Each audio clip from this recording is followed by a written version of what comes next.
मित्रांनो, स्वागत आहे तुमचं अपना गाईड आपल्या यूट्यूब चॅनलवर. जसं की तुम्हाला माहिती आहे, आपण मागच्या एका क्लासपासून म्हणजे याच्या अगोदर आपण एक प्रॅक्टिस सेट कंप्लीट केलेला आहे. कशाचा? डॉक्टर होमी बाबा बालवैज्ञानिक स्पर्धा परीक्षा वर्ग 6वीसाठी जो काही सायन्सचा अभ्यासक्रम तुम्हाला असतो, कारण एकच विषय असतो सायन्स, आणि या सायन्समध्येच तुम्हाला पूर्ण एक 100 मार्काचा पेपर असतो. 120 मिनिट असतात. त्याच्यात तुम्हाला जास्तीत जास्त मार्क्स मिळवल्याच्या नंतर तुम्ही पुढच्या या ठिकाणी स्टेपसाठी किंवा पुढचे जे काही प्रोसेस असते त्याच्यासाठी क्वालिफाय होता. आणि ही परीक्षा कशी महत्त्वाची आहे ते मी तुम्हाला सर्वात पहिली जी आपली क्लास होती या परीक्षेबद्दलची माहिती ज्याच्यात आपण बघितली ती तुम्ही बघितली असेल.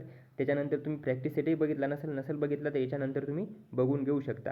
प्रॅक्टिस सेटसुद्धा आपण चालू केलेले आहेत आणि हा असणार आहे आपला आजचा practice set number 2. Practice set number 2 असे आपण प्रॅक्टिस सेट कंप्लीट करत आहोत. आणि याच्यातला आपला आजचा जो प्रॅक्टिस सेट असणार आहे 2 नंबरचा, या प्रॅक्टिस सेट 2मध्ये आपला पहिला प्रश्न दिलेला आहे, व्हिच कंपोनंट ऑफ एअर. आजचा सुद्धा आता मेन टॉपिक जे असणार आहे ते तुम्हाला मी सांगतो एकदा.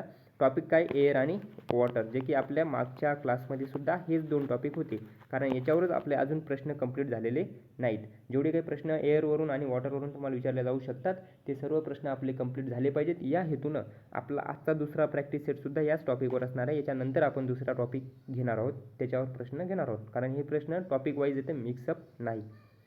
पहिला क्वेश्चन तुमच्यासमोर आजचा दिलेला आहे, which components of air is essential for burning or combustion. Combustion म्हणजेच काय?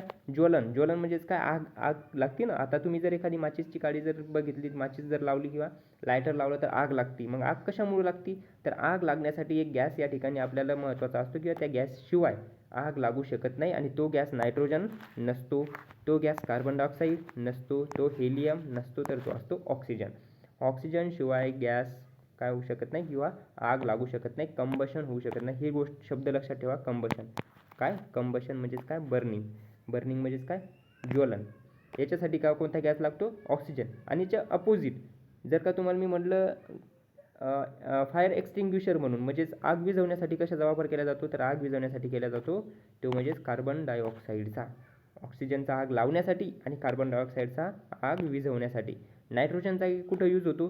तर नायट्रोजनचा यूज होतो तुमचे जेवढे काही पॅकेजिंग फूड असतात ना, अशा पद्धतीचे हे पॅकेजिंग तुम्ही खाता ना, चिप्स खाता. चिप्समध्ये काय असते? एअर असते. तर ती एअर किंवा गॅस कोणता असतो? नायट्रोजन असतो. हेलियम कुठं असतो? हेलियम तुम्ही ते उडणारे बलून बघितले हेलियम गॅसचे, आहे ना, जे की हवेतच जातात. किंवा जे काही सीवर तुम्ही बघितलं असेल, जे बलून असतात ते माणसं बसून त्याच्यात उडतात ना, त्याच्यातसुद्धा कोणता असणार? हेलियमच असणार. म्हणजे हवेत उडण्यासाठी किंवा त्याच्यात हेलियमचा यूज केला जातो. ऑक्सिजन गॅस आपण बघितलं कशासाठी असतो? Combustion can not take place without oxygen. ऑक्सिजनशिवाय ज्वलनाची प्रक्रिया होत नाही. आता या ठिकाणी पहा, तुम्हाला जे गॅसेस दिले होते, ऑप्शन्स दिले होते, आपण ही एक गोष्ट तुम्हाला या ठिकाणी चांगली वाटत असेल की आपण ऑप्शनसुद्धा या ठिकाणी सर्वच्या सर्व क्लिअर करत आहोत. मग ऑप्शनमध्ये काय दिलेलं आहे? नायट्रोजन. नायट्रोजन गॅस कशात असतो? हे स्नॅक्सचे जे काही तुमचे पॅक असतात त्याच्यात असतो नायट्रोजन गॅस. वनस्पती वाढीसाठी सर्वात महत्त्वाचा असतं. वनस्पती वाढीसाठी सुद्धा नायट्रोजन महत्त्वाचा असतो आणि पॅकेजिंग आणि उद्योगमध्ये याचा यूज केला जातो. कार्बन डायऑक्साईड कशासाठी यूज केला जातो? प्रकाश संश्लेषणासाठी कार्बन डायऑक्साईडचा यूज केला जातो. फोटोसिंथेसिससाठी. हे आपण बघितलं ना मागच्या वेळेस. फोटोसिंथेसिसमध्ये काय केलं जातं? फोटोसिंथेसिसमध्ये प्लांट्स काय करतात? Absorb carbon dioxide. आणि अग्निशमन आणि थंड पेय जे काही तुम्ही या ठिकाणी काय म्हणतो आपण त्याला, कोल्ड्रिंक्स पिता, त्या कोल्ड्रिंक्समध्ये सुद्धा जो एअर बाहेर पडतो आहे ना, हे गॅस अशा पद्धतीचे गॅस तुम्हाला दिसतो ना कशात? कोल्ड्रिंकमध्ये. तर तो सुद्धा कोणता असतो? Carbon dioxide. आणि त्याच्यानंतर फायर एक्सटिंग्विशर. ह्या टँक तुम्ही बघितल्या असतील, पेट्रोल पंप असेल, हॉस्पिटल असेल, कुठेही जे पब्लिक प्लेस असतील त्या ठिकाणी अशा पद्धतीच्या टँक तुम्हाला माहिती असतील, तुम्ही बघितल्या असतील. याच्यात कोणता गॅस असतो? तर ह्या गॅस असतो कार्बन डायऑक्साईड. आणि हरितगृहावर सर्वात जास्त म्हणजे ग्रीन हाऊस इफेक्टवर परिणाम करणारा सर्वात मोठा जो गॅस असतो किंवा सर्वात मेन जो घटक असतो तो सुद्धा कार्बन डायऑक्साईड असतो. हे झालं कार्बन डायऑक्साईडबद्दल. ऑक्सिजनबद्दल काय? आपण श्वसनासाठी आणि वैद्यकीय आणि ज्वलनासाठी, म्हणजे श्वसन म्हणजे आपण रेस्पिरेशनसाठी यूज करतो ऑक्सिजन, इनहेल करतो ऑक्सिजन.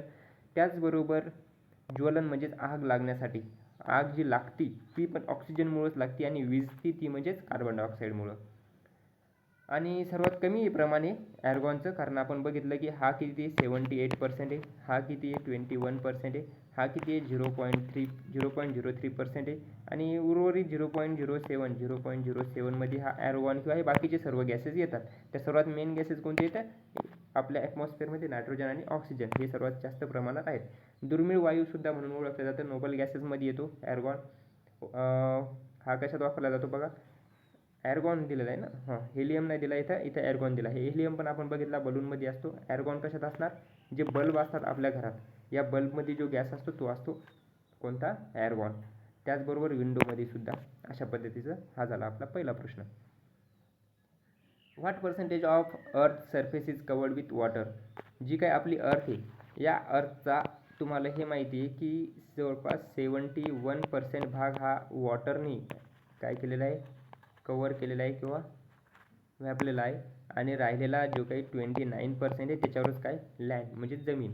म्हणजे जमीन 29% आणि पाणी 71%. तर या ठिकाणी वॉटर विचारलं तर वॉटरचा आन्सर असणार 71 म्हणजे 71. आणि तुम्हाला जमीन विचारलं तर काय सांगणार तुम्ही, जमीन विचारली म्हणजे लँड जर विचारली तर तुम्ही सांगणार 29%. तर about 21% earth surface is covered by the ocean and other water bodies. म्हणजे पाण्याच्या भागानं व्यापलेल्या आहेत. त्याच्यानंतर दिलेलं आहे which instruments is use to measure atmospheric pressure. Atmospheric pressure सर्वात महत्त्वाचा प्रश्न तुमच्या ठिकाणी या ठिकाणी हा असणार आहे आजचा. ॲटमॉस्फेरिक प्रेशर म्हणजेच काय, वायुदाब मोजण्यासाठी किंवा वातावरणातला जो दाब असतो तो मोजण्यासाठी. म्हणजे आपल्या अवतीभोवती आपलं जे एअर आहे त्या एअरचं आपल्यावर किती प्रेशर आहे म्हणजे किती दाब आहे हे मोजण्यासाठी कशाचा वापर केला जातो. ट्रिकनं तुम्ही लक्षात ठेवू शकता. काय इथं बघा, हे काय वातावरण, वात म्हणजेच काय, हवा. हवेलाच आपण काय म्हणतो, वायू. हवेलाच काय म्हणतो, वायू. मग असं वायूवाला शब्द कोणता आहे बघा, वायू भारमापी, काय, बॅरोमीटर. याचा आन्सर काय असणार, बॅरोमीटर. थर्मामीटर आहे म्हणजे ताप म्हणजेच काय, टेम्परेचर. मग टेम्परेचर मापण्यासाठी काय असणार, तुम्ही जे ताप चेक केला जातो डॉक्टरकडे गेल्याच्या नंतर तुम्ही ताप मोजता, तर ताप मोजण्यासाठी कोणतं यूज करतात, थर्मामीटर. त्याच्यानंतर हायड्रोमीटर म्हणजेच काय, आर्द्रता मापी आहे ना. आपल्या भोवती आर्द्रता किती आहे, वातावरणात आर्द्रता किती आहे ते मोजण्यासाठी हायड्रोमीटरचा यूज केला जातो. ॲनिमोमीटरमध्ये काय मोजलं जातं, वात वेग मापी. मग आता या ठिकाणी एक इमेज पण दिलेली आहे तुम्हाला, इमेजमधून अजून लक्षात येईल लवकर. पहा, थर्मामीटर म्हणजेच काय, हे असतं थर्मामीटर. थर्मामीटरमध्ये काय केलं जातं, तापमान मोजलं जातं. हायड्रोमीटर म्हणजे काय केलं जातं, सापेक्ष आर्द्रता या ठिकाणी मोजल्या जाते. आर्द्रता म्हणजेच काय, तुम्ही सकाळी बघता ना, जे काही प्लांट्स असतात त्या प्लांट्सवर अशा पद्धतीचे ड्रॉपलेट्स तुम्हाला दिसतात, त्यालाच आपण काय म्हणतो, आर्द्रता. त्याच्यानंतर बॅरोमीटर म्हणजेच काय, हवेचा दाब मोजला जातो. आणि ॲनिमोमीटर हवेचा वेग मोजला जातो. वेगमापीमध्ये काय केलं जातं, वेग, आणि इथं हवेचा दाब. वेग आणि दाब वेगवेगळा भाग आहे. तर याचा आन्सर काय होतं, याचा आन्सर होतं बॅरोमीटर म्हणजे वायुभार मापी. व्हॉट इज द प्रोसेस, हा क्वेश्चन झाला ना. What is the process of water vapour turning back into liquid. Water vapour म्हणजेच काय, गॅस. कारण वॉटर वेपर आहेत ना, वेपर म्हणजेच काय, गॅस. आणि याचं लिक्विडमध्ये, गॅसचं लिक्विडमध्ये कन्व्हर्जन हे कशाचा भाग आहे, म्हणजे इव्हॅपोरेशन का नाही. इव्हॅपोरेशनमध्ये काय होतं, लिक्विडचं गॅसमध्ये कन्व्हर्जन होतं, त्याला म्हणतो इव्हॅपोरेशन. कंडेन्सेशन, तर हा काय असणार आहे, कंडेन्सेशन असणार आहे. Condensation is the correct answer, म्हणजे सांद्रीभवन.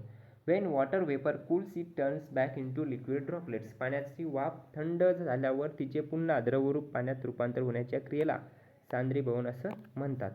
पाण्याचे घटक आणि प्रक्रिया इथे तुम्हाला दिलेल्या आहेत. सर्वात पहिले दिलेलं आहे इव्हॅपोरेशन म्हणजेच काय होतं, द्रव जे असतं द्रवाचे बाष्पात रूपांतर होते, म्हणजे पाण्याचं गॅसेसमध्ये रूपांतर होतं. पाणी गरम केल्याच्यानंतर जसं होतं त्या पद्धतीनं. त्याच्या अपोजिट द्रवाचं म्हणजेच काय, एखाद्या गॅसेसचं म्हणजे हवेचं गॅसेसचं पाण्यात रूपांतर म्हणजे ड्रॉपलेट्समध्ये रूपांतर होणे म्हणजे कंडेन्सेशन म्हणजे सांद्रीभवन. त्याच्यानंतर प्रेसिपिटेशन एक प्रोसेस असते, म्हणजेच काय, पाऊस पडणे म्हणजेच प्रेसिपिटेशन. फिल्ट्रेशनमध्ये काय केलं जातं, अशा पद्धतीचे दोन पदार्थ वेगवेगळे केले जातात. अद्रवणशील पदार्थ अशुद्धी वेगळ्या करणे म्हणजे काय, अशुद्ध पदार्थ असतात ना त्याला वेगळं करणं म्हणजेच गाळणे, याला म्हणतो आपण फिल्ट्रेशन. डिस्टिलेशनमध्ये काय केलं जातं, द्रवणशील अशुद्धी. आता पहा, हे दोन या ठिकाणी मिक्स होत नव्हते म्हणून याला म्हणलं फिल्टर केलं. जसं आपण चाळणी घेतो किंवा गव्हातून खडे बाजूला करतो, याला म्हणतो आपण गाळण म्हणजेच फिल्ट्रेशन. पण डिस्टिलेशनमध्ये काय होतं की दोन जे पदार्थ असतात ते एकदम एकमेकात मिक्स झालेले असतात, आहे ना. जसं की मी पाणी घेतलं, पाण्यात मी नमक टाकलं, तर पाण्यातून ते नमक वेगळं करणं, त्यावेळेस मला प्रोसेस कोणती वापरावी लागेल, डिस्टिलेशनची प्रोसेस वापरावी लागेल. त्याच्यानंतर दिलेलं which gas is responsible for the green house effect. मागचा जर क्लास तुम्ही बघितला असेल तर याचा आन्सरही तुम्ही इझिली सांगू शकता. ग्रीन हाऊस इफेक्टसाठी कोणता गॅस सर्वात महत्त्वाचा आहे? आता याच्यातून तुम्हाला कळालं असेल की हा क्वेश्चन आपला झाला नाही मागच्या क्लासमध्ये, म्हणजे प्रॅक्टिस सेट 1मध्ये, पण तरीसुद्धा तुम्ही हा क्वेश्चन सांगू शकता जर तो क्लास तुम्ही बघितला असेल. का? कारण त्या ठिकाणी मी तुम्हाला ऑप्शननुसार सांगितलं होतं की ग्रीन हाऊसवर सर्वात जास्त अफेक्ट जो इफेक्ट पडतो किंवा अफेक्ट करणारा जो घटक आहे तो घटक कोणता आहे? तर तो घटक आहे कार्बन डायऑक्साईड. कोणता घटक असणार आहे? कार्बन डायऑक्साईड ग्रीन हाऊस इफेक्टवर. म्हणजेच कार्बन डायऑक्साईड काय असणार? Carbon dioxide traps heat in the atmosphere leading to global warming. आता ग्लोबल वॉर्मिंग होणे म्हणजेच काय? तापमान वाढ होणे. तापमान वाढ कशामुळे होणार? तर या ठिकाणी सूर्याची जी किरणं असणार आणि उष्णता असणार. तर याच्यात तुम्हाला कोणकोणते गॅस परिणाम करताना दिसतात? सर्वात महत्त्वाचे पहा, कार्बन डायऑक्साईड, त्याच्यानंतर या ठिकाणी असणार आहे नायट्रस ऑक्साईड आणि नंतर मिथेन. हे असणार आहेत गॅसेस जे की काय करतील? हरितगृहावर परिणाम करतील, म्हणजेच ग्लोबल वॉर्मिंगला वाढवतील, म्हणजे तापमान वाढवतील. त्याच्यानंतर या ठिकाणी हे डायग्राम तुम्ही बघू शकता. अशा पद्धतीने डायग्रामनं थोडं शिकायला सोपं जाईल. मागच्या वेळेसारखंच परत एकदा आपली इमेज या ठिकाणी आलेली आहे, ती म्हणजेच काय? जर का व्हिडिओ आवडला असेल तर लाईक करा, शेअर करा. त्याचबरोबर व्हिडिओ कसा वाटत आहे कमेंट नक्की करा, विसरू नका. आणि तुमच्या मित्रांपर्यंत सुद्धा शेअर करा, कारण अशाच पद्धतीनं आपण या वर्ग 6वी विज्ञानची पूर्ण तयारी या चॅनलवर करून घेणार, जी की असणार आहे होमी बाबा ज्युनियर सायंटिस्ट एक्झामसाठी. 6वा प्रश्न तुम्हाला दिलेला आहे, how much of the total water on earth is available as fresh or potable water. म्हणजे किती पाणी फ्रेश वॉटर किंवा गोड पाणी म्हणून या ठिकाणी आहे? तर 71% नाही, 71% तर सर्व पाणी म्हणजेच काय? फक्त पाण्याचा भाग येतो 21% आणि 71% जमीन आणि पाणी. आपल्याला विचारलं की पाण्याचा म्हणजे समजा 71% पाणी होतं, त्या 71% पाण्यातून आता किती टक्के भाग हा पाणी आपण पिऊ शकतो असंही नाही, गोड पाणी असं विचारलं. कारण आपल्याला माहिती आहे समुद्रात पाणी कसं आहे? खारं. मग किती टक्के? तर याचा आन्सर आहे 3%. आता 3%तून तुम्हाला मी विचारलं की फक्त पिण्यासारखं पाणी म्हणजे ड्रिंकिंग वॉटर किती आहे? तर इथं ड्रिंकिंग वॉटर असणार 0.3%. म्हणजे एवढंच पाणी आपण पिऊ शकतो, याच्यापेक्षा जास्त पाणी आपण पिण्यासाठी यूज करत नाही किंवा यूज करत नाही किंवा त्याचा आपण वापर करत नाही. अबाउट 3% ऑफ वॉटर अर्थ water is fresh water and much of that is lock in glacier. कारण जास्तीत जास्त आता पिण्याच्या लाकी म्हणजे गोड पाणी 3%, पण त्यातलं आपण एवढंच्या 3% पण घेऊ शकत नाही, कारण सर्वच्या सर्व पाणी कसं आहे? ग्राउंड वॉटर आहे, म्हणजे जमिनीच्या खाली आहे. आणि काही पाणी आहे फ्रेश वॉटर, म्हणजेच कसं आहे? ग्लेशियरमध्ये आहे, म्हणजेच बर्फ आहे पूर्ण बनलेलं, ते तर नाही पिऊ शकत आपण. What happens to the air pressure as we go higher. जर आपण वर गेलो, जसं आपण ह्या काय बघितल्या होत्या? लेयर बघितल्या होत्या. ह्या अर्थच्या वर लेयर बघितल्या होत्या. तर जसं जसं आपण वर जातो तर काय होतं? एअरचं जे प्रमाण आहे हवेचं किंवा गॅसेसचं, ते काय होईल? तर ते वाढणार का? नाही, ते होणार कमी. काय होणार? डिक्रीज होणार या ठिकाणी. त्याच्यानंतर दिलेलं आहे, which layer of the atmosphere content the ozone layer. मागच्या क्लासमध्ये सांगितलं होतं ऑप्शनमध्ये, ओझोन लेअर कुठं असते? स्ट्रेटोस्फिअरमध्ये, जी की सेकंड नंबरला असते. इथं बघू शकता तुम्ही, ही ओझोन लेअर तुम्हाला दिलेली आहे कशात आहे? स्ट्रेटोस्फिअरमध्ये.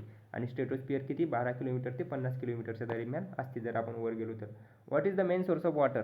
वॉटर सायकलसाठी मेन सोर्स म्हणजे पाण्याची जी काय म्हणतात आपण त्याला, जलचक्र जे असतं, ते जलचक्रात सर्वात महत्त्वाचा भाग किंवा मुख्य स्रोत काय?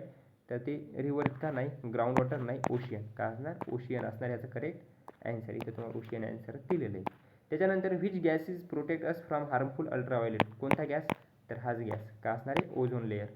ओझोन लेअर काय करणार आपल्याला? अल्ट्राव्हायोलेट रेजपासून प्रोटेक्ट करणार. हे झाले आपले 10 प्रश्न. 10पैकी तुमचे किती प्रश्न या ठिकाणी बरोबर आले हे तुम्हाला कमेंटमध्ये सांगायचं विसरायचं नाही.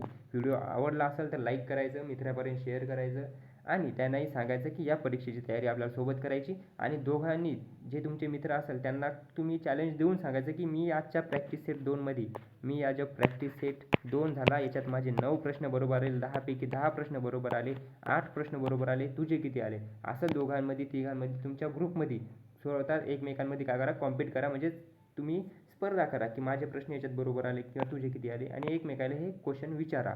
तर अशाच पद्धतीने जर तयारी केली तर तुम्ही नक्कीच जी आपली परीक्षा असणार आहे डॉक्टर होमी बाबा बालवैज्ञानिक स्पर्धा परीक्षा, या परीक्षेत नक्की तुम्हाला यश मिळेल.